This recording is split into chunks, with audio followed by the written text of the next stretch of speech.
thought I'd start by asking what you've been up to recently, because I know you're always into something interesting. So, Well, yeah, recently I've just completed an academic paper at Oxford University regarding prehistory, which allowed me access to some of Oxford's, finest libraries. So I've been sort of literally downloading lots of information and found a few real gems for the next book on, on our ancestors, really. So I'm looking forward to kind of researching. I've been to Egypt since I saw you last, Mm. and I've been to Malta, Oh, and I'm off to Ireland for the summer solstice. So brilliant. out and about and keeping out of trouble, hopefully.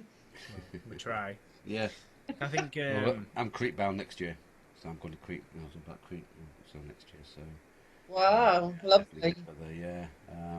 see the labyrinth. Labyrinths of caves again, amazing. Yeah, we've got some Right. questions later on for you because we've got some. Now I've got my singing bowl. We've did a few tests on it. It's fantastic. Because we had, I've also in your book, me and Lee was talking yesterday, and he came up with some, which I thought was fascinating. And I thought, yeah, I thought about it. It makes sense. Where the people are digging these people up, Neolithic man or whatever, and they find them, the swords or whatever. Also bowls with them. I thought, well, bowls, but then we thought, well, could they be singing bowls? Why not food bowls? Like they get the bowls now, for their frequency, you know, possible they could be, was talking about, weren't we? It's possible. Why have bowls for food? Because, well, in the afterlife, but I don't, different aspects there, but again, possible. Yeah, some of the early Neolithic pottery, because as part of the prehistoric course at Oxford, we could handle pottery, Yeah, rather than just see it. And some of it is very, very ornate, which, if you've just got a food bowl, if you've just got a plate, it's a practical thing. Yeah. Some of these bowls, and they are very smooth on the inside because they're very, almost like finely polished as yeah. well. That's what singing bowls are, aren't they? They were kind of Yeah. put inside. Possible, isn't it? Ma- Maybe. ma- like I Makes said, sense, doesn't it? Makes sense, doesn't it? it just seems strange that you'd bury them with all these trinkets, obviously for the afterlife if you want, and sword and shield. We understand that, buried on your shield, but then to find a bowl, it just seems a bit. No knife and fork. It's just a bowl. No napkins, or just but a obviously, I bowl. mean, obviously, some of them are bowls, aren't they? But I don't know. Some of them are bowls, which I agree with, and they have been tested because they've left some residue inside them. So some of the taller ones, known as like the beakers, Yeah. which you get in burials, they had hallucinogenics in and Yeah. beer. Yeah. Yeah, but the kind of more rounder, more kind of like Peterborough ware, I think that could be open to interpretation, like both you and Andy have suggested Yeah, with sink yeah, bowls. Why not? yeah, absolutely. Interesting. Yeah, So, should we get into the book then? yeah, absolutely. Yeah, Go on then. Fire away. yeah. The book, absolutely fascinating, Marie. Where can I start? Where can I start? Just absolutely amazing. I mean, Well, should we get Maria to give us an overview for those who don't know yeah. I about it? mean, why don't we find any of this information in the libraries, then, Maria? Why has it been kind of put back or hidden or whatever? Or I mean, you found it all and you put it all together in an amazing book. But why isn't this open to everybody? Why isn't this on online or in the library where you can pull a book out and it's there? Yeah, well, the book, Druidic Soul Star Astrology, is a Mm. kind of combination of ancient astrological attributes to planets and to countries. So that was drawn from Claudius Ptolemy. And Claudius Ptolemy wrote a book at the turn of like 1 AD called Tetrabiblos. And in Tetrabiblos, he said this country is ruled by this planet and this planet means this. And that's what all astrologers today have drawn upon, Claudius Ptolemy in Tetrabiblos. And he was in an Egyptian, where he was living in Egypt, and he probably studied at the great library called the Alexandrian Library. So that's where I drew a lot of inspiration from, very traditional astrology. And the other side of the book was I was at an ancient site near Stonehenge called the Codford Circle, which was known to be a kind of centre for the Druids. And when I was there, I got inspired by a kind of energy of the kind of sacred site to study for this book. So it draws upon different kind of cultures, and I put it all together. So yeah, so it's quite unique, and a friend and I are working on software at the moment so that you can instantly have it on software, so that you don't have to kind of draw any charts out or anything. It's instantly in front of you with an interpretation as well. Brilliant. Well, that would be fantastic because Definitely, you know yeah. this day and Definitely, age, yeah. everybody wants everything instantly, don't they? Yes, Yeah. or yesterday. So Yeah. something like that will really Yeah, definitely. help Yeah. people. I mean, I like it because it's not you saying, and that's not no disrespect. It's not like you say, like you get these psychics saying, or like reading cards and saying, but it's their interpretation. But this is an ancient thing. This is it's not you saying this. You're just bringing the information yeah, out, you're Maria. giving, Yeah, and I that's what find you're that doing. unique, if you like, and that's more interesting to me that these people are doing that. But when we talk about this astrology and telling the future, past, whatever, who was getting this information? Was it just the priestly classes, or was this open to every man in that day? Probably when Ptolemy was writing his book Tetrabiblos. I mean, that is the Bible for all astrologers. That's where all the attributes of the planets have come down to us from time, apart from some from ancient Egypt and Sumer. So it was probably just the priesthood and the very learned scholars types of their era. So it wouldn't have been open to everyone. In fact, ancient astrology wasn't even for people. I mean, today we have our own charts done, we know our own sun sign, etc. But all of those millennia ago, it was just for the royals. It was for the ruling elite, and they used to plan wars. They used to plan, the birth of their child. It was very elitist in ancient Egypt and Sumer. So I think, yeah, it wasn't open to everybody. Would you say that still goes on today? Well, I mean, even when we go to our own royal family and look at the historical influences, for example, of Queen Elizabeth I, everybody knows what she looks like, we can all instantly know her. Well, she had her own astrologer called Dr. John Dee. So Dr. John Dee was a mathematician, occultist, and he was working for Queen Elizabeth I. And I suspect very strongly they planned a lot of things together by using ancient occult law. Yeah. Yeah. I don't think there'll be a normal Russell Grant, would it? Not for them lot, anyway. Mystic So Meg. they want somebody with a bit of the old know-how, won't they? Yeah. So, yeah. Well, if you look at what Dee got involved in and his influence on the empire and all the rest of what goes on, I mean, could you do that on your own? Yeah. Was he drawing from something? I guess. Magic. It's all magic. Well, that's what he said, didn't it? It's all magic. Yeah. So It's all energy. you had a question about the book? Yeah.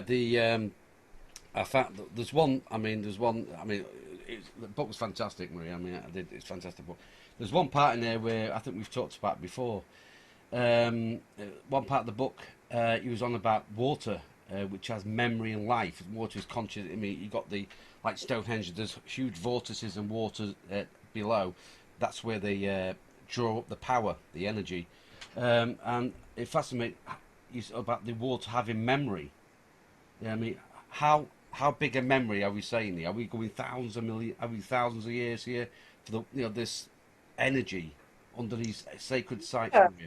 Yeah, well, you see, with sacred sites being so intimately associated with deep underground water, Yeah. and homeopaths have told us for decades that water has memory, and that we have Emoto's teachings, etc. So yeah, so really the water deep below the ground can, I believe and propose, has a very strong memory. So it could remember the kind of whole history of Stonehenge could be encoded into the water. So really, when we look at these ancient sites, they could be like Akashic records for the ancient past and indeed the present. Because I do think ancient sites recognize your energy field if you keep going back and back and back. Right. So you can really just go back and maybe if you know what you're doing, then you can actually draw on that and bring up them memories or the energy up to you. Yeah, because when I've taken people around places like Avebury and Stonehenge, and we had a trip round there ourselves, it's quite interesting to know that some people really do, when they buy certain stones, repeat similar stories, not identical, but very similar. And you're thinking, wow, you know, is it the kind of energy field of the stone? Is it the energy field of the deep underground water? It's probably a combination of both. And sometimes there's that kind of connection that people make and reveal, you know, aspects of our long lost history. Let's give us an example of one of those stories. Well, for example, there was a lady from Australia, and she was just walking around Avebury. I was her guide for the day, you know, so we were just kind of very slow pace, not like with a kind of fast pace tour. And she went to one stone and said she felt that there was a lady associated to it, and the lady had like thick brown hair, with a kind of funny kind of plait or something down sort of one side, which is quite a distinctive way of describing a woman, you know, an unusual plait or braid. And she was from Australia, and it must have been about 2 to 3 years later. It was quite some time had elapsed, and I was taking another lady around, and she was from Japan, you know, and she was a very petite Japanese lady, very sensitive.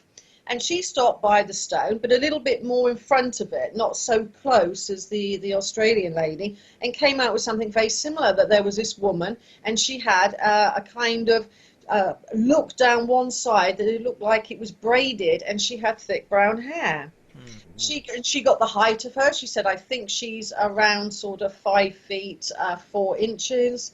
And I sense that she is from a long time ago, and I think she's associated with Avebury when it was back in the day, you know, 4,500 years ago. She felt so. Even though the Japanese lady got more detail, the beginning was just almost identical. Yeah, and do we have any, you know, notion of who that lady that they're talking about is? No, I mean, there's no burials really at Avebury, and the only burial that did occur was like in the Henge Bank at the far end, and it was a short lady. She was sort of about 5 feet, just 5 feet tall, and she's called the Dwarf of Avebury, but she wasn't a dwarf, so I don't know why you get you go online and they say there's a dwarf buried in the Henge Bank, and it isn't at all. That's the only burial known, but. But yeah, I think that was the kind of combination of the stone's energies and the sensitivity of Almost like the memories trapped in the energy field, if you like, and people step into it and somehow plays in their mind. You know, like putting a video. People won't even know what videos are now, but putting like a video in a VHS, in a VHS machine. You won't know what you know what I mean? So you can, it's like replaying that memory on there. Do you think? Do you find that women are more sensitive than men, or? I think women generally are, but you get a lot of, you know, sensitive guys as well that I've taken round. So I think, you know, especially these days with people becoming more awake and more aware and working with their own sensitive sides, be that, you know, a male or a female, then yes, you know, I think generally speaking, there's been a huge wave of people becoming switched on and aware. I don't know if you've recognised that in your neck of the woods, so to speak. Well, no, not done either. No, I mean not personally, but well, again, my site, there has been a drip. It's not an outpour, Marie, is it? It's just a constant drip. Some people awake and some no, out, I think you're right. I think there is. It's a frequency change. There's been a frequency change for many years, I think but it's the people who's picking it up. That stiff upper lip kind of thing, which we've always, that mentality that we've always had, I think that is fading away gradually. So, you know, maybe we are sort of reclaiming some of our history, you know, our ancient past. And where do we? Because obviously you brought up water, so it made me wonder. But where do we stand on druids and river goddesses? Well, you see, at the end of the Bronze Age, you know, let's say we're on a timeline, this is an orthodox timeline that archaeologists would use, and we're about sort of 750 BC.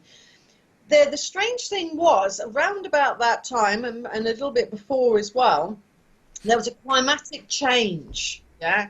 It was getting colder, and probably crops were failing. And the people that built the stone circles abandoned them all. They literally never went back to them after about 1000 BC, okay?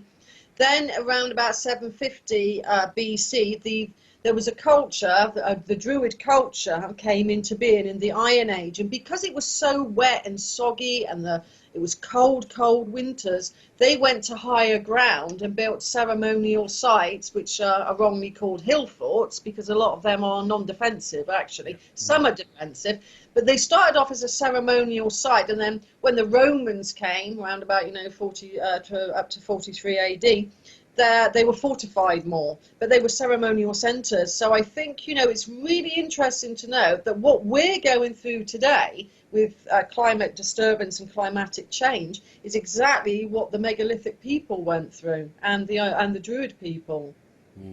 So maybe there is some correlation between, I don't know if you want to call it knowledge, but when the weather changes, maybe we do hit another frequency or whatever, and maybe we fall into particular patterns, and I think that reoccurs. Was that sort of evident across the globe, or is it Across Europe? Now they used to think it was because of a volcano going off in Greece, Santorini. That was the goal. Now with advanced science and DNA testing and testing particles, they can actually tell what volcano and where it was, and it was from Iceland. And when Iceland erupted at the turn of the Bronze into the Iron Age, it created a nuclear winter. I mean, it was devastating for the people at that time. And again, volcanoes are becoming quite active. Yeah. Again, yeah, at this time of the year. So we could all be on the brink of change. And I think you've kind of resonated with something what I feel. I really do feel that what Gaia does, what she changes our consciousness. Yes, that's true. Because we have to adapt to the earth changes, the changes in energies, and as Andy's described, in frequencies. Yeah, absolutely. You have to change. You either going to go with it or you're going to get left behind, and it's up to you what you want to do. You definitely can't stand still, can you? You can't stand still. Volcanoes going off. Everything's movement. You can't stand still. I do worry. I mean, I know people have a big, nuclear problem. Like, think this is going to happen, nuclear war, There's no nuclear war. Pandemic, or whatever catastrophe it's going to be. I really do worry about the human. I don't think we'll go extinct because there's too many of us.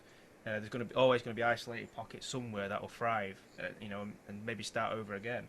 But I really do worry about what will happen in them times, because if it does happen, or maybe not if, but when, I just don't think we're anywhere near ready for it. I think we've moved so far away from it now, and this might be why they're trying to bring robots in and stuff like that, because maybe they can weather it better than us. That's no difference. It doesn't matter. And robots are not. They're not going to make it either. Because I think they'll be able to weather it slightly better than humans. But no. Again, it's it's going to happen. People think they're going to go underground and they're safe. They're not safe underground.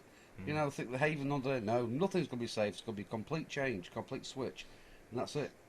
And what the the Iron Age people had to endure was the lack of crops. We have a lot of people on the planet, so you've got to feed a lot of people, and they had to change their farming techniques, everything to adapt to that big climatic change. So I feel that at the Druid time, because it was wetter, it was colder, they started a water cult, like you mentioned, Lee. So they would deposit in like river goddesses. The water became very, very important to them, because they were probably trying to apply old esoteric law to, control and appease the water, which to some degree they did, because the climate started to get a little bit better. So we could face that, like I said, at any one time. I think water is the key to a lot of this. Yeah, again, I understand the changes of past history, and some that hasn't been said, but I think now the time is this isn't going to be a change. It's going to be a good night. To me, it's going to be we'll be born on another planet, another place. I think we're on borrowed time. We've been on borrowed time for so long, and it's but. As you know, we can't die. We just go on somewhere else to another classroom, and we learn from there. So Do we Why get? worry? I mean, obviously. Ignore the fear porn. Just live day by day. Mm. Enjoy it. Well, do you get a sense that the Druids predicted what was about to happen, or do you think they was reacting? Well, I think they must have felt something was coming because, like I said, they abandoned all of the low ground. They abandoned the previous culture's stone circles, which, must have been, they're so big, they're so huge, but they suddenly never went there again. It's almost like they felt they had to do something very, very different to survive, and they did.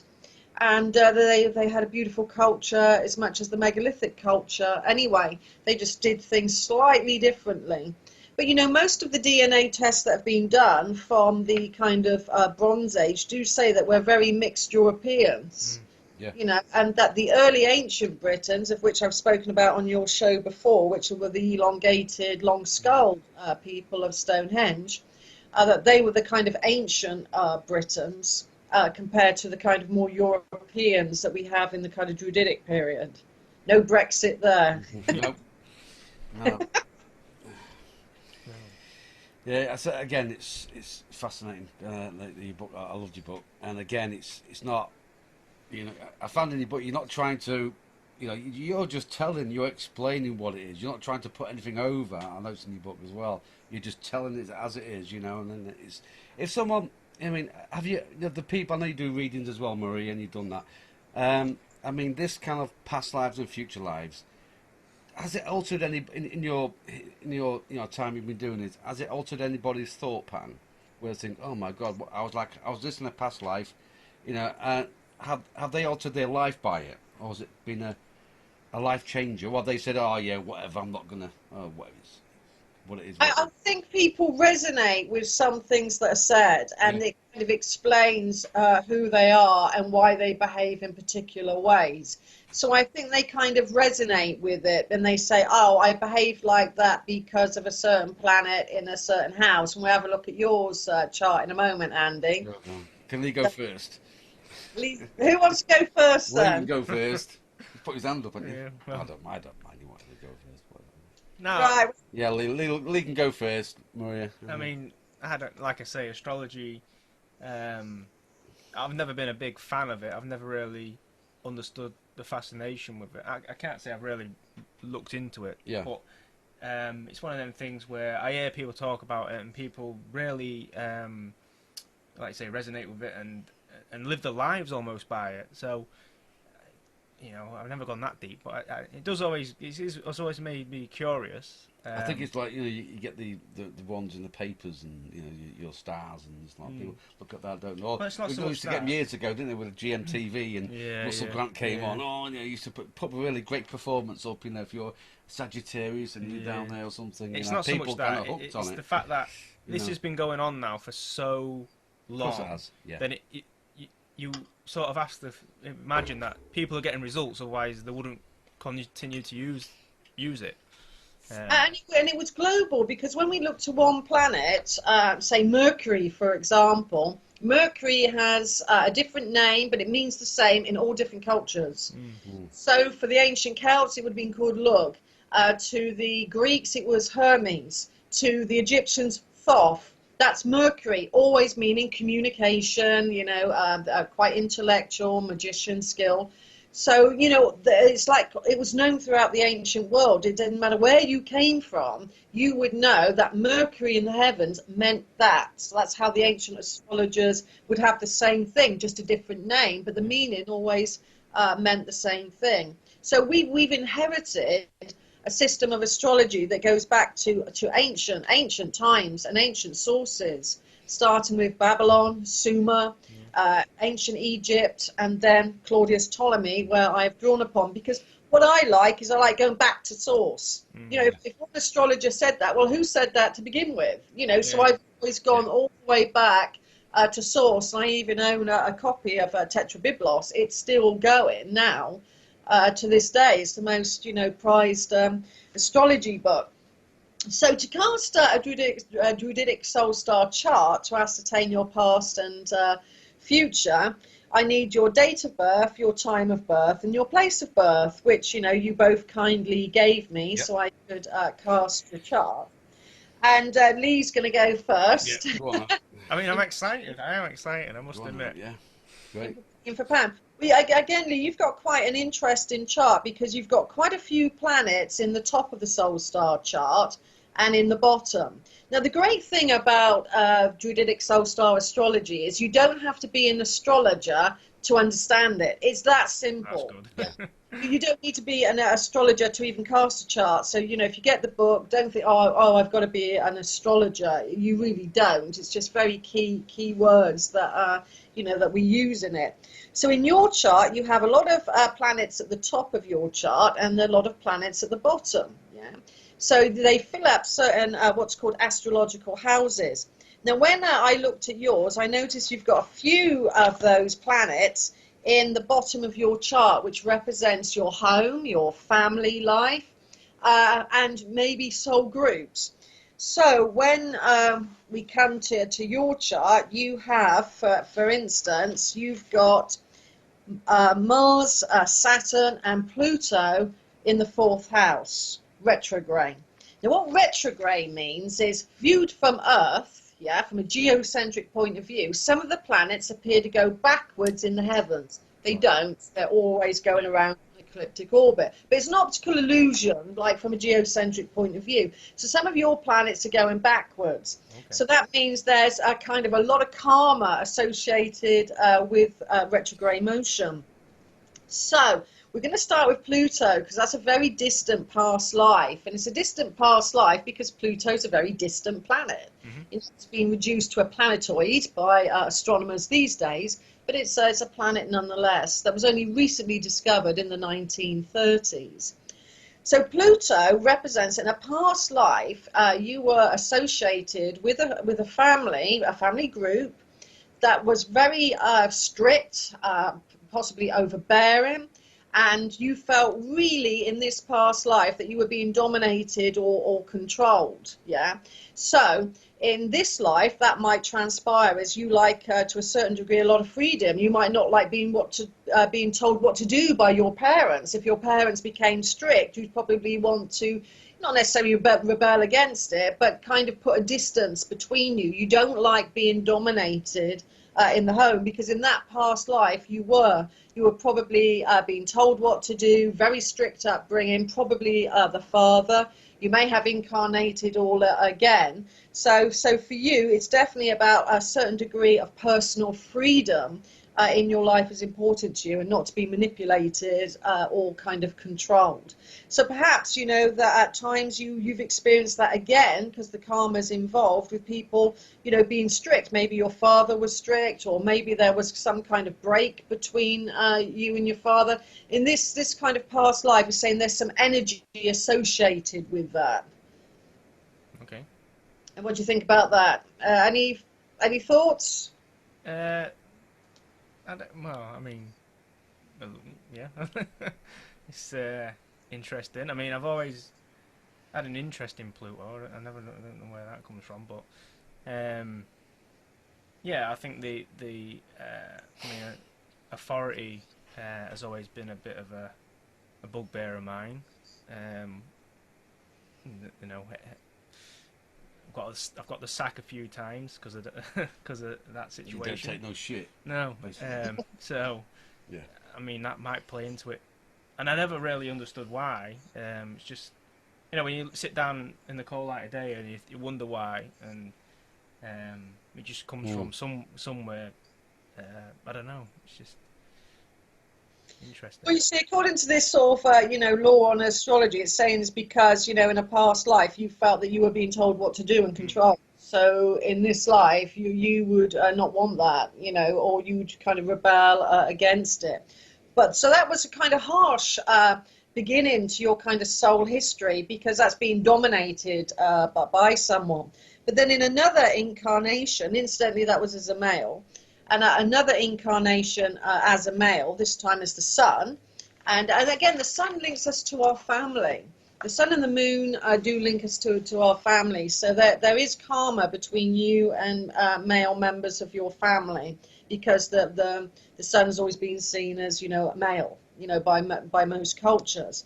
So you've got the Sun, Mercury, and Venus at a very high point in your chart, called the 10th house in Soul Star.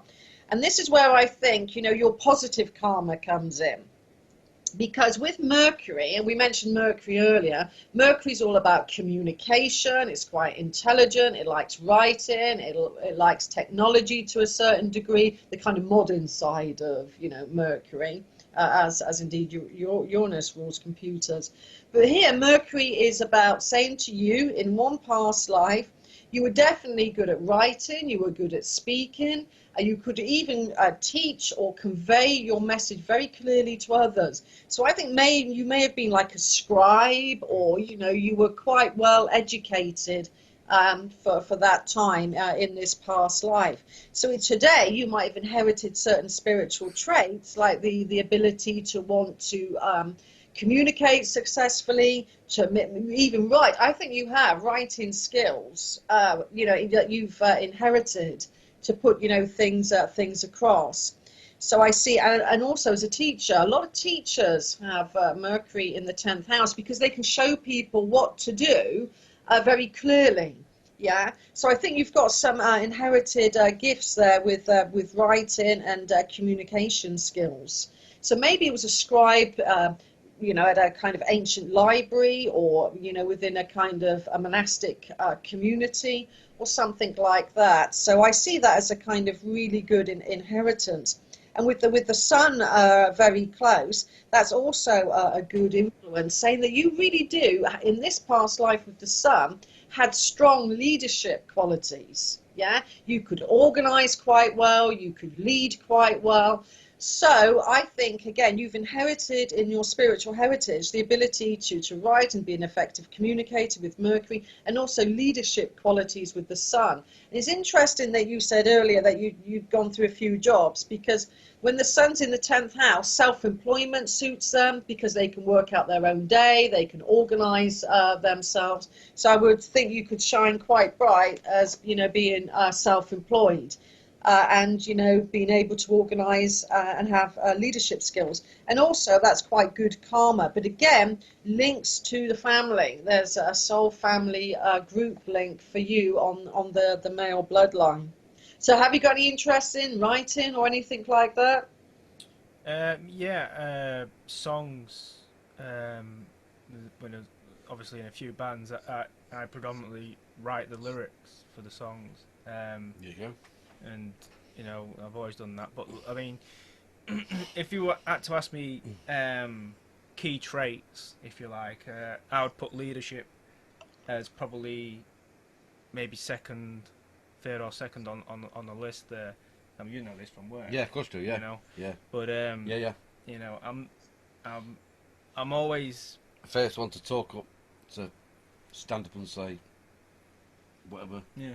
If it's bugging you, he'll say it. Yeah. If it's annoying you, he'll say it.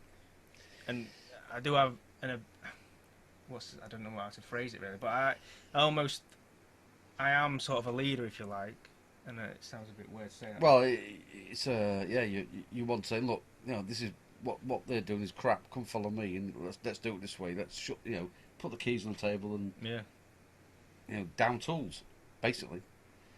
And it's if the others would follow, wouldn't they? So. Because these are strong traits, because the whole idea behind this sort of past life astrology is that the chart will never describe all of your past lives. I mean, that's impossible, because the soul has incarnated so many times.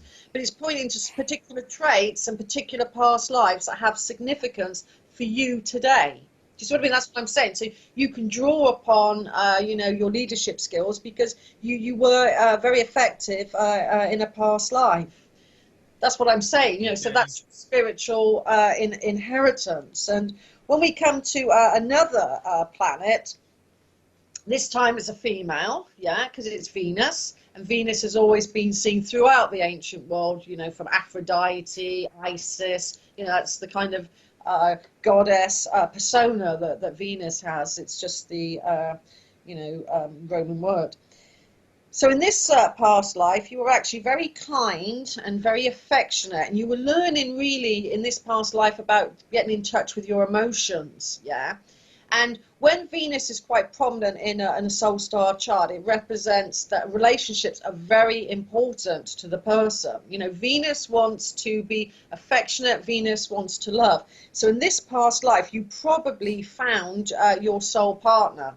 You know, you had a very deep bond with somebody and felt, you know, that you'd really found love.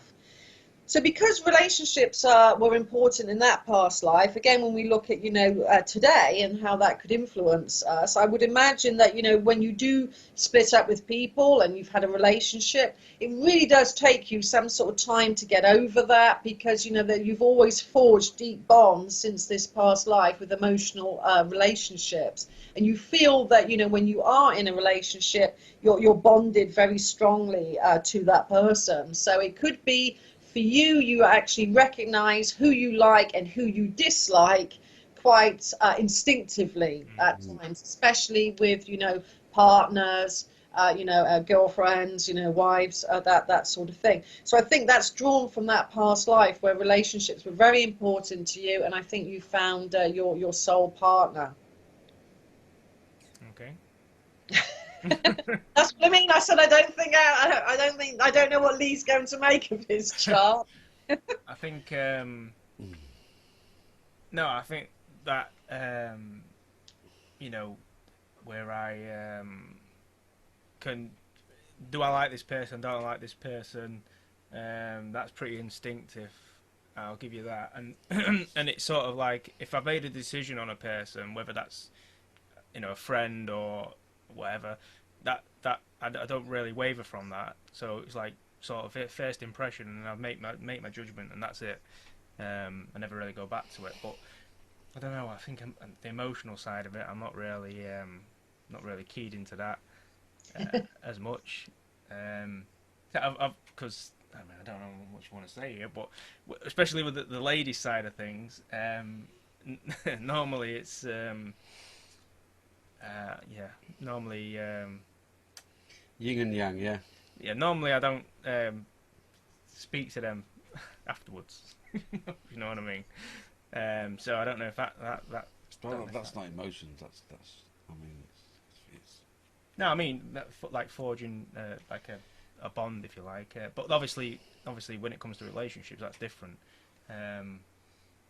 But they getting, like you say, like it took me a long time to get over people, and I never really found that in this life anyway. That's never been a real issue for me. I think you know, normally if people walk out the door, I don't really give it a second thought. Wow, yeah, okay. Well, that obviously looks like you've gone through a lot of stuff there, because yeah, but it does nonetheless, you know, Venus in that place, I mean, that relationships, when you are in a relationship, it should be very, you know, important to you. And also you've got Mars in a very prominent position, and this gives you a very powerful will. So in this past life, you were a male. So you have experienced feminine energies before, you know, love and soul kind of connections. You really have. And in this past life, you were a male, but this time you had a very powerful will, very determined to do whatever it was you wanted to do. And you were able to transform your life probably around the age of sort of 30, 35. It's a significant time in astrology to do with Saturn. So it was almost like at one point in this past life, you were kind of a bit drifty, you know, doing this and then doing that. And then suddenly around the age of 30, 35, you thought, I really want to do something. And you applied your will and your strength and determination. And you were very successful. So it was really about trying to find out who you were in this past life. Do you see what I mean? Because you, the first part, you didn't know, and then suddenly, bingo, moment, eureka moment, and you did, and you went on to be quite successful. So if there's any influence in this incarnation, one interpretation could be about applying focus to whatever it was you wanted to do and achieve. And if you did, with this kind of trace memory in your soul, then you should be able to apply that to get what you want in this incarnation, you know, positively expressed. Yeah, that makes sense. Yeah. So do you feel you've got a good, strong willpower, or not really? No, I do. I think, and like I say, what am I now? Am I 34? 34? I don't know. Yeah. Should know my birthday. So Have you? I would say, like, since obviously turning 30, probably over 30, just, you know, turning 30 onwards, I've sort of, I sort of know where I want to go now. Before that, you know, I wasn't really sure. Never really gave it much thought, to be honest with you. And then, obviously, since turning 30, I think that's changed. So I'd kind of know where I want to go now and what I want to do. And obviously, I had the kids and stuff like that. You know, that was a decision that was made at that point. So that was a turning point for sure. Well, I think, you know, with that kind of soul memory, you know, you could be very successful, especially with the sun, the leadership qualities, and applying Mercury. These are your positive spiritual traits. And even though you didn't resonate with the female incarnation and that kind of deep emotional side, I think that's there in your soul as well. It would be my take on it, you know. But if we have a look to the future, I look to what's called really strong transits. Now, what's a transit? It's not a van. Yeah. To begin with, yeah. Let's get out of the way. It's not a van. That's because, honestly, there's normally the one-liner, so I get that in now. Yeah. So anyway, what a transit is, it's comparing the planets today to where they were in your birth chart. And if they make a relationship, like very close to one another, opposite each other, it's called an opposition. Or if they're 60 degrees away, it's called a sextile. 120 degrees, it's called a trine. And they're kind of planets' relationships. Do you see what I mean in the heavens? Yep. So we can compare the heavens today to your chart. And the interesting thing is, from June to December, so you're heading for this transit energy now, okay? But it will lastly up to 2 years. Yeah, this is a slow transit because it's to do with Pluto. Yeah. Now, Pluto, like I said, is a very distant planet, and it's a very small planet, but it's very powerful. And the positive side of Pluto is it's the transformer, it's the alchemist. It can transmute lead into gold. It can transmute anything it wants to, because a bit like your Mars past life, Pluto can apply its will and direction to be successful. Well, Pluto is in your ascendant, and your ascendant was the constellation that was rising at the time of your birth. So if you imagine, Pluto is 180 degrees away from that sensitive point. So I foresee in the next 2 years, and we'll have to meet up and discuss how it's going. Yeah, this would be good on radio. That I think your whole life is going to start changing.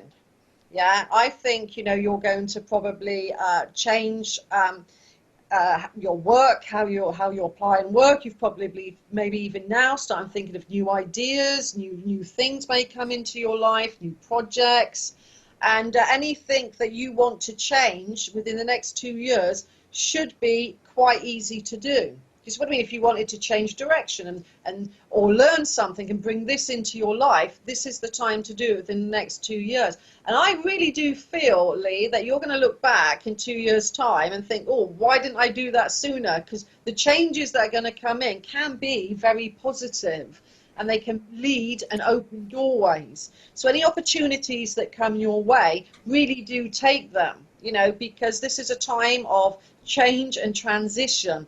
And in a way, what Pluto is doing, because, you know, you're not going to get this aspect for another 200 and something years, because then you're not going to be here, because Pluto takes so long to go around the zodiac. So when we have Plutonian transits, we can change. Sometimes we change our look, we change our attitudes. Do you see what I mean? Things gradually change with Pluto. So that's what I mean. In 2 years' time, you may even change a bit how you look, or your attitudes will change. And relationships may even change. They could become deeper. They the working relationships could change, new influences could come in. It's really about working with what you want to change on your inner self. You're in harmony with the universal energies of your chart. So yeah, I think good changes are coming up, and be the alchemist, change your lead into gold. This is the energy that is being applied over the next 2 years. Yeah. Interesting. Yeah. Yeah, definitely. I'll see you in 2 years. Yeah. We'll be in Yeah. Hawaii then, won't we? Yeah. We'll be in Hawaii. Yeah. We're going to be on stage Yeah, I'll fly there. you out to Barbados. Yeah, yeah. Well, yeah. Don't forget me then, will you? No, you're the work change. Yeah, I suppose I'll be. I'll be the worker. So. But no, Right, so just to recap, looking back on your chart, you've got some really good traits, and even though that you did have one kind of negative past life where you were dominated in the home, you don't like control and being told what to do. I think that served to make you more independent, your soul more independent. So I think even that was a good experience. So that was the most significant planet in your chart. okay, cool. Cool, huh? Yeah, interesting. Yeah. Yeah. So shall I move on to Andy? Yeah. Yeah. Tell me mine, please, Maria. See Yeah. what Well, I've got coming. yeah, I've done some Yeah. transits for you as well, so that's really positive. Now, when I looked at your chart, you had Neptune in a very strong position. You've got Neptune in the fourth house in your soul star chart. So this is really interesting because it literally links you to a blood and soul group linked to Atlantis. Right. Why Atlantis? Yeah. Well, when Plato, he was the only person that really, well, he was the first person to record Atlantis. That's where source is, it's Plato. And Plato said that the metropolis, the city of Atlantis, had right at the center a shrine to Neptune. So Neptune was very important to the Atlantean people. So when we have Neptune in the chart, it can link to Atlantis through, Plato's account. So in this past life, it's really interesting because Lee is the kind of, practical, pragmatic, and not, I don't mean that disrespectfully, but you're very kind of left brain, and you're kind of more open and sensitive, etc. Then this shows in your chart because with Neptune always represents somebody that is sensitive and they're psychic. You probably got taught the psychic arts in Atlantis.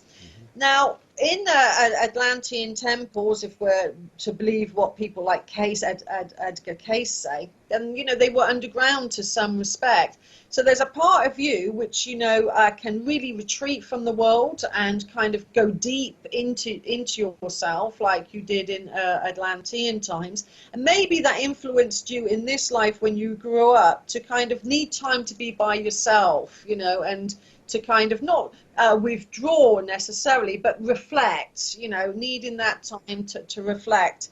Also, when people have a strong Neptune, you can literally be like a psychic sponge. Yeah, you can soak up people's energies and soak up, kind of environmental energies of where you are, which is great on the one hand, because that can make you, very kind of mediumship skills of being born in this past life. But it can also mean you can take on people's emotions a bit too much. You see what I mean? Because you're absorbing their energies. The intriguing thing about Neptune in the fourth house, which astrologers have said since the dawn of time, is that it often means a family secret in some way that is connected to your incarnation now. So I don't know, what that is, but that's astrological law, that's come down to us. So there may be some kind of secrets in your family. So from that past life, I really do see you being connected to a kind of spiritual group, a soul group from Atlantis, learning the psychic arts, but away from public eye. And that's why possibly from time to time now you just need time to kind of reflect and maybe be by yourself. So yeah, I think you've got mediumship skills from Neptune in this past life. Sometimes people are clairvoyant, clairaudient with a strong Neptune, for example. Yeah, well, I remember when I was very young, I always kept in my bedroom. I didn't want to go out and do what the little boys did, but going out play football, playing the fields. I was stuck in my house, in my bedroom with a book. I didn't really mingle until later on, later on in my years. But when I was little, my mum said, you didn't really. I like to be by myself. I didn't want to do other stuff. She used to pull me out of the bedroom just to get me out. I like to be by myself and my own thoughts then. So, Yeah, I think that's because you're in temple space. You were kind of away from the public eye, So there's definitely times you do need the time to reflect. so You when I know, was when I was seeing them faces on the wall, then Maria, could they be maybe it's from Atlantis? Because there's all female. There was all female. There's no males there. I remember that very distinctively. There's all female faces on the wall, no male, but they was really kind and. But it's strange because I felt like I knew them. I wasn't frightened, but possibly. it could well be, Atlantean energy for those that feel connected to Atlantis. Do feel as well. I don't know if this has ever happened to you, Andy, when they meet another member of their soul group, because you come from a spiritual temple Atlantean soul group, you feel connections quite quickly. Yeah. If there's spiritual connections with people, that could come across, oh, I know you. It feels like I've known you forever. So that you might experience that. So so I think that's where you've got a lot of psychic energy, and maybe you were shy when you were growing up, but also a sense of being connected to nature, because in Atlantis there was so many beautiful irrigated fields. This is Plato's description, not.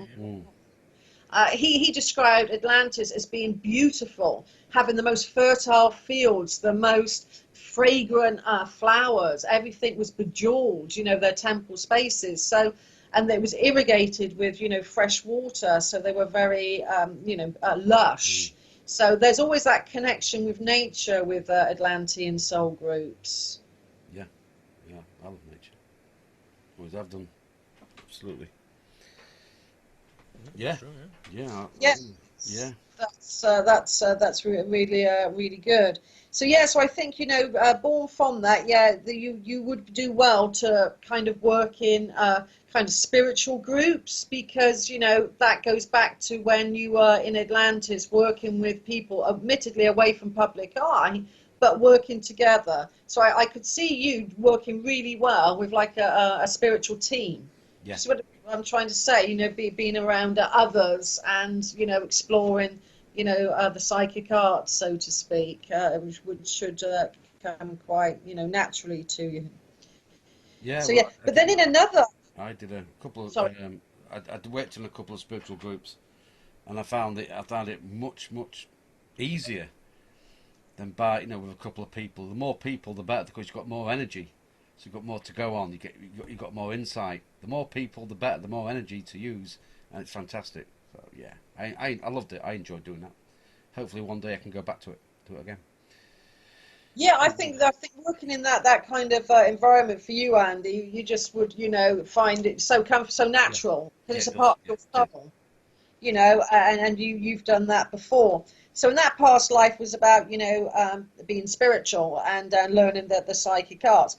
But you've got Saturn in a very prominent position as well, and the astrologers since time immemorial have called Saturn the Great Malefic, and the Christians would say Satan. I mean, it's not as bad as that, but it does bring testing energies into our lives, Saturn. It kind of teaches us responsibility, it teaches us hardship, it teaches us to grow that way.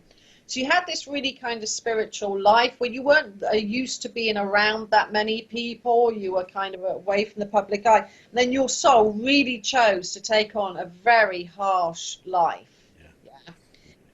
And in this life, you could have even been like forced to work, forced to be in a slave situation where you had to work really hard, because Saturn in this sector represents hard work, hard graft.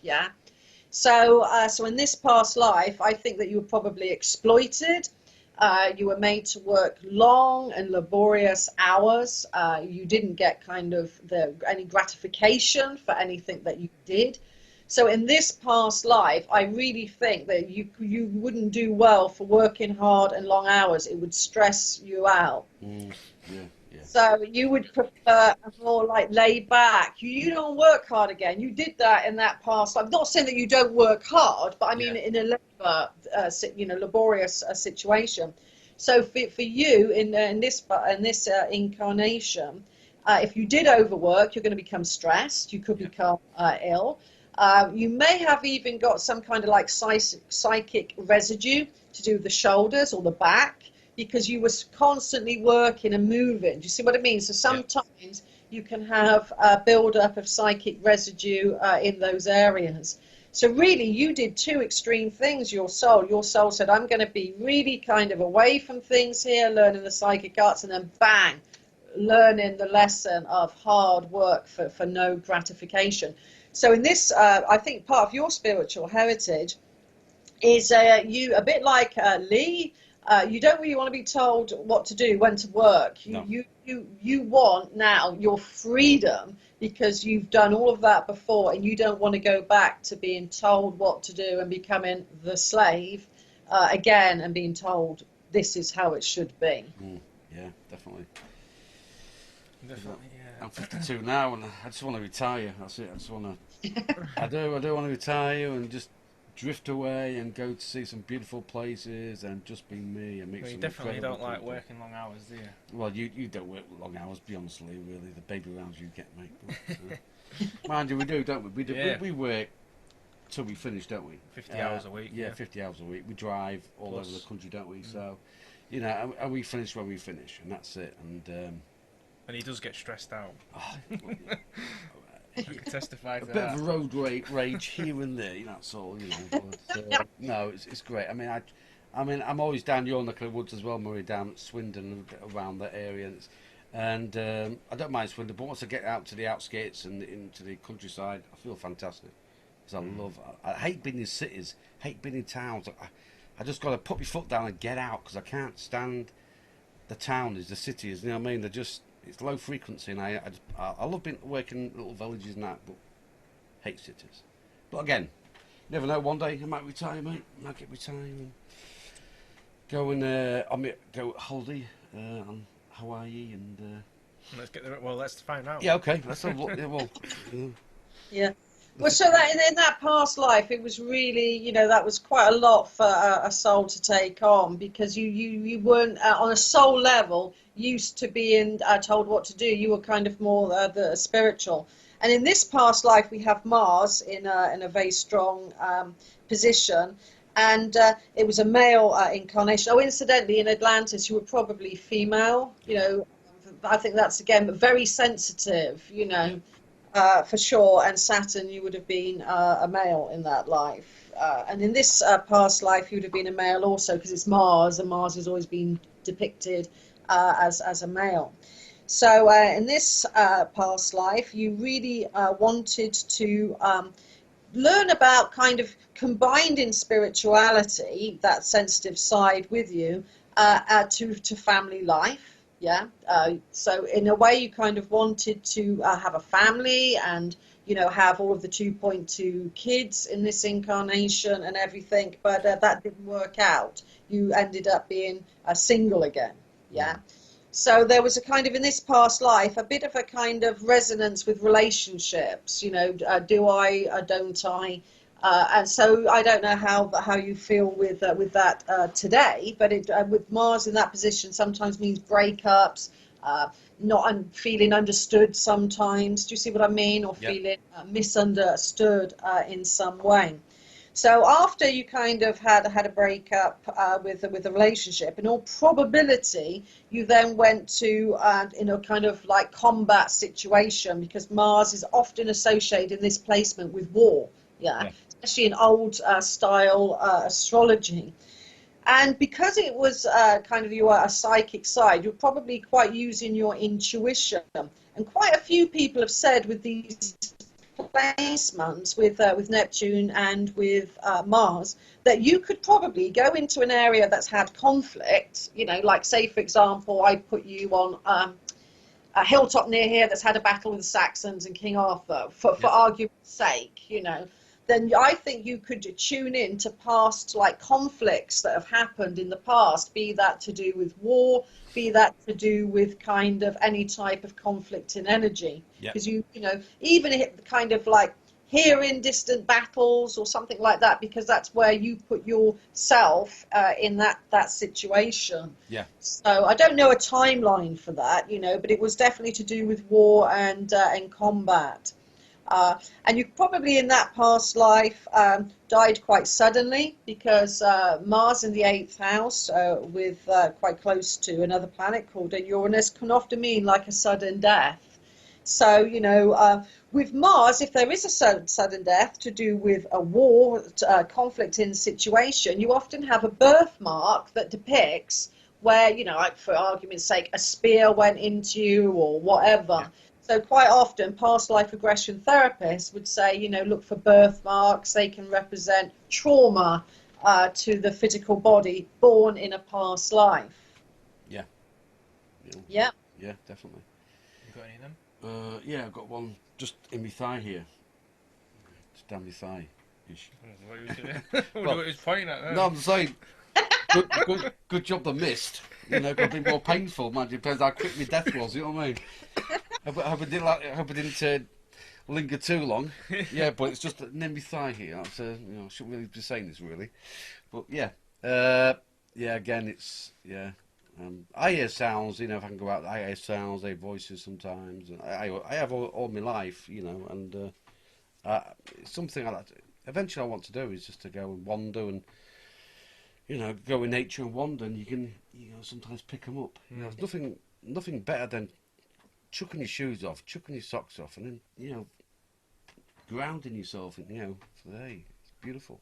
It's, other people, Definitely. you know, it's, people have forgotten how to do it, but yeah, it's but it's We have a disconnect. A lot of people have a disconnect with nature today and don't even ground and kick off their shoes. And I would say, you know, you've got that from Atlantis. I love connecting. It's you just get that feel. You get that. I don't know.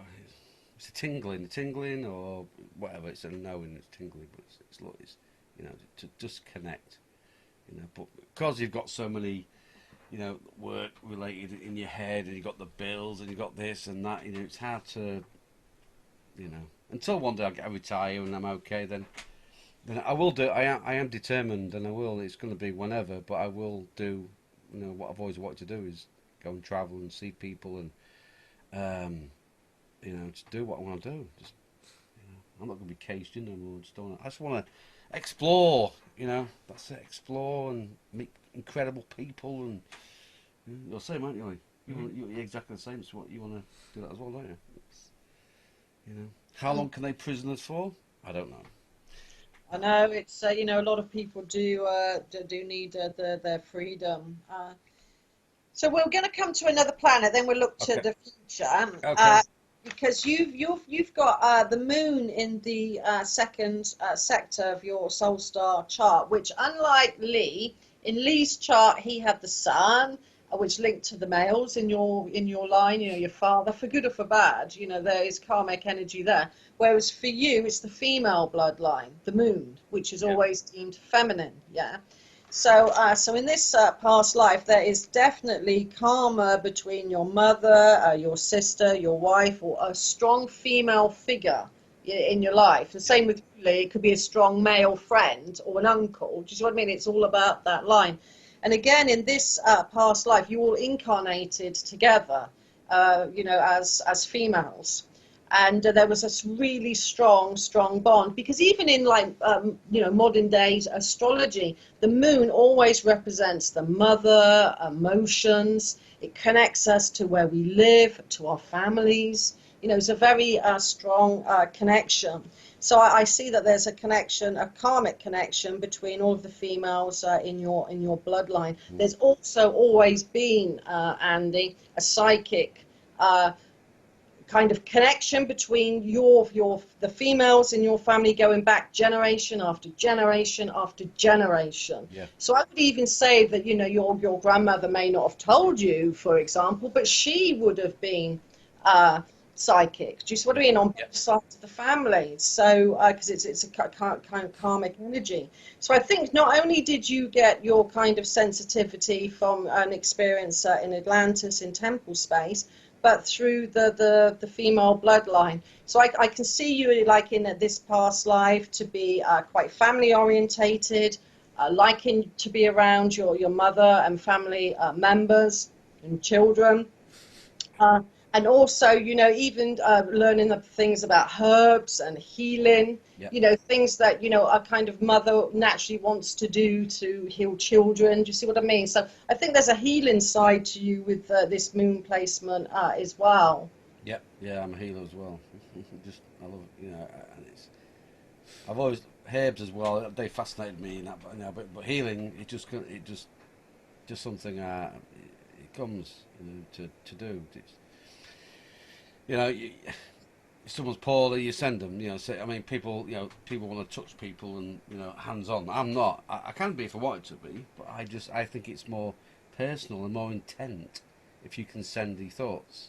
Because I think they go quicker, and it's intention here. So yeah, and yeah, I love healing. I love sending healing to the world, not just to people, to the world as well. So that side to me as well is that side, that caring. If I see an animal on the road injured or dead, it affects me. If I see someone, a tree cut down, it affects me. It does. It just affects. It's you live in a lunatic asylum, I'm afraid, and the crazies run the show. And to cut down a tree, cut down something, and if I'm on a country road, you'll be the same. If you're on a country road, you do 25, 30 miles an hour. Because something's going to go across, but you see all dead animals. Anyway, that's another story. But yeah, I have got that side to me, Maria, of that caring, that healing side. Where that's me. That's my nature. That's it. I can't change who I am. That's it. So yeah, that's who I am. And I send me healing. I used to when I had my study, I used to sit in my chair, think of a person, had a photograph, and I think it's happened 3 times. I set my thoughts, I'm healing, and my power from my gut, and these people have got better, they got well. Maybe not from me. I'm not blowing my own trumpet, but there's a couple of times these people have made a remarkable recovery. Just by me.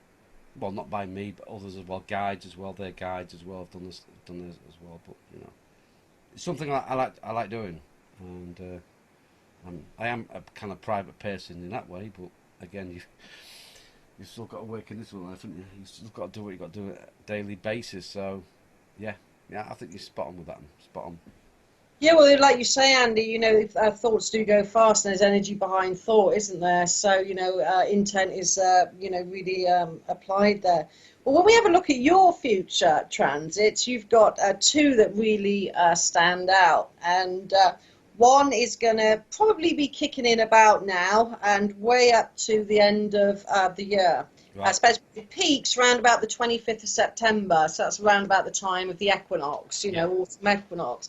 But you've got, and you can, Google them, because yours is, if you ever want to Google it, yours is Pluto opposition the ascendant, Lee, and yours, Andy, is a Jupiter conjunct Neptune, and Neptune is one of your planets in your soul star, so this is going to be strong for you, like you have Pluto in your chart, so your Pluto transit is going to be strong for you. And when these 2 planets come together, Jupiter and Neptune, it's a massive spiritual advancement.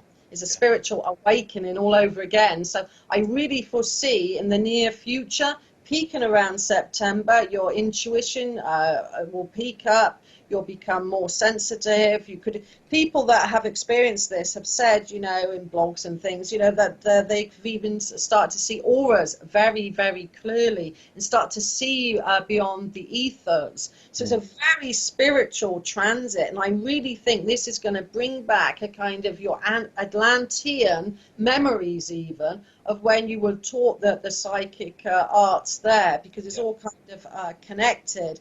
So I think you're going to grow spiritually speaking. I think you're going to remember your kind of Atlantean past and kind of grow in the psychic arts. So that's going to increase your sensitivity.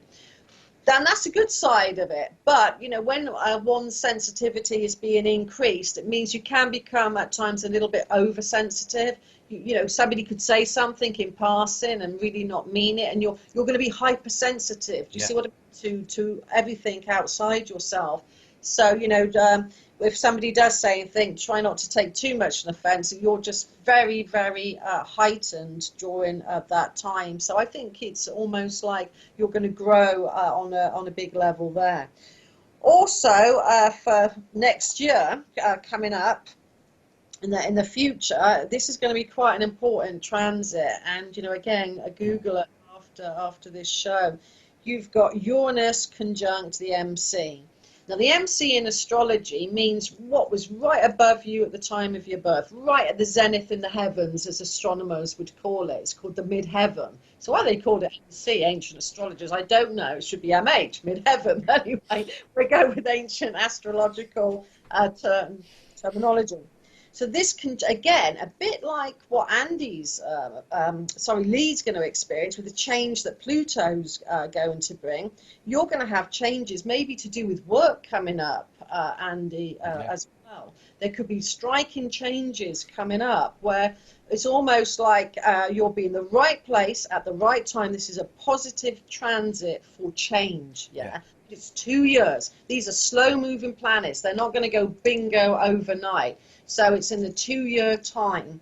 And again, it can change and transform where you work. It can change friends. You might find new influences coming into your life, and you'll find them quite inspirational. The great thing about Uranus in this position, it can bring luck from out of the blue, unexpected gains, yeah? So it's considered a very positive transit. And if you wanted to change your career during the next 2 years, the energies of the kind of universe, you know, your energies, they're coming together and saying, I do want change. Yeah. Yep. So I think you could even go on to kind of do some more traveling within the next 2 years. I see that could come in. But more than that, I think you're going to be in the right place at the right time to benefit from some opportunities. So looking at you both, it's quite interesting that in a way you kind of have these similar transits where you're both going to be changing and maybe moving on. And again, you know, you'll be able to, I think, have more freedom with Uranus, because Uranus, again, Andy, really doesn't like being told what to do. Uranus is bohemian, it's the maverick of astrology. You know, it doesn't like 9 to 5 and being told what to do. So maybe both of you are going to be getting more in sort of touch with who you want to be in the future. Do you see what I mean? And initiating these changes where you will have more freedom, possibly, and the ability to be more who you are. Brilliant. Yeah, definitely, absolutely, spot on. Yep. I feel that. To some extent. So. Yeah, I think. Well, we've been talking. What we've always said. Oh, we love to go here and go there and go to that place and visit that place and see these people. You know, I really, you know, put to my mind that I want to, you know, travel, to go and see places and meet other people, because that's, you know, that's what we want to do. You know, so it's not into a 9 to a 9 to 5 job and, you know, do this, pay the bills and once a week and that. No. I think that time's coming, Maria, where, you know, hopefully, if you say what you're saying, and I think it is true, is I'm going to be in the right place at the right time. Yeah. And then someone will come up and will offer, and I'll take it. I'll definitely take it. Yeah, I mean, it's known as, you know, to be unexpected, good changes that come. So, the key thing with the Uranus conjunct the MC, the midheaven, is, you know, it will come out of the blue when you least expect it, but be aware of opportunities, a bit like Lee's as well. You've got to be aware of the opportunities to take them fast. Yeah? Because of the thing about these two transits for you both, it's about recognizing and then having the kind of sense, I can change, because this is all about change. Staying the same under these transits won't cut it. Because astrologers have always said it's choice or coercion. The planets will teach you to grow and expand by not doing the same old thing. Do you hear what I'm saying? And this is what these two planets are. They're great teachers that can teach you to get out of your comfort zone and experience something different. And Uranus loves the different. It loves the maverick. It loves the bohemian. And same with Pluto. It's got that strong will, but yours is more about alchemy, about sort of transforming the old into the new, or what you don't want into something else. So, and it's interesting. You're both under these 2-year transits that can initiate these changes, provided you spot the opportunities. Is the key to that. Yeah. Well, I'll keep an eye out for those. Yeah, definitely. I'll say I'll just take every day as it comes, and something comes up, that's it. So grab it, absolutely grab it. Yeah, absolutely. 2 years. Because we could be doing lectures, Because you always look back, don't you? You always see missed opportunities. So yeah, going forward, I think it's something to really keep an eye out for, isn't it? But yeah, fantastic. It was not as bad as I thought, actually. Oh, thanks, Lee. Well, I was really looking forward to it because me and Murray are on the same wavelength anyway. So yeah, it's fantastic. It's I was speaking to my friend in London the other day, Les, and we was talking about the changes that are coming now, what's happening, and and I'm really hoping that the changes will be positive. But if you look at if you look out your window now, and it's not. The change is coming quick and fast now, so it's some people will adapt, somebody won't, some won't, will they? So it's going to be I think it's going to be a big change, but not yet. I don't think it's going to be yet. I think there's a lot of time yet for people to waking up and hopefully find out what's going on. All they've got to do is stick their head out the window and look and see what's going on in the back garden instead of. But don't do that if you're on a bus. Well, no. I mean that. I'm saying, go and look and see what's really going out there. Don't take it what the media's telling you and the circus, and really find out what's really going on. And really would. But yeah, fantastic, fascinating, absolutely fascinating. So, do you want to tell people where they can find your book? Because I'm sure people are going to definitely be interested in it after hearing this. Yeah, sure. You can find Druidic Soul Star Astrology to start calculating your own charts, your own past lives on my websites, which are esotericcollege.com and the Avebury Experience.co.uk, or you could buy it on Amazon. And it's also an ebook, on Amazon as well. So you could go through Amazon, or, why have Amazon get all of the money when the authors could get some more, because they take commission and things. So I would advise to go through the website. And like I said at the start of the show, we're planning to have software so that you can instantly see it at a glance, past lives with a brief interpretation, drawn of, like I said, from the get-go, from very historical sources that have been renowned to be accurate about planetary placements. So that's what we've done with the book. It's about kind of taking the traditional and applying it to a kind of new branch of astrology, and it was quite exciting. And I love doing people's charts, and I'm also open for readings. You can have a reading with me. You can just book in at esotericcollege.com or through the Avebury Experience.co.uk. Fantastic, great stuff. Well, I'll definitely be saying that, and I'll have people to go and see you because you're fascinating. You're a lovely lady, and again, it's great talking to you. And so the book, I love the book. I'm still reading it.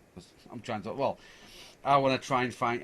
You've been telling in there. I'm trying to find my own bits in there now. So I'm going to try and see where I'm going to go next. But I know obviously what's going to be the next chapter. Let's wait and see. Well, it's coming. It's coming. Yeah. So, you can feel it, can't you? You can feel the energy coming. So.